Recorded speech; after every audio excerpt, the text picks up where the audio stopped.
Okay, here we're talking about the schedule of fees and getting paid, how you get paid, and your schedule of fees. Here we have a calendar of December, the month of December 2021. And for example, you've worked December 6th through the 10th.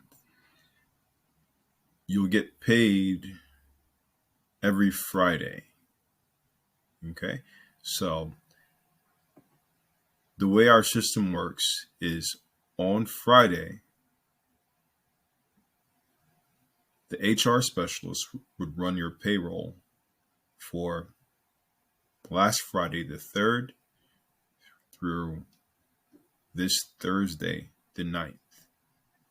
That being because on the day of the 10th, you don't really have all of your jobs done yet. And if they have to do it in the morning time, they're going to do it in the morning time, but your day of work hasn't been completed.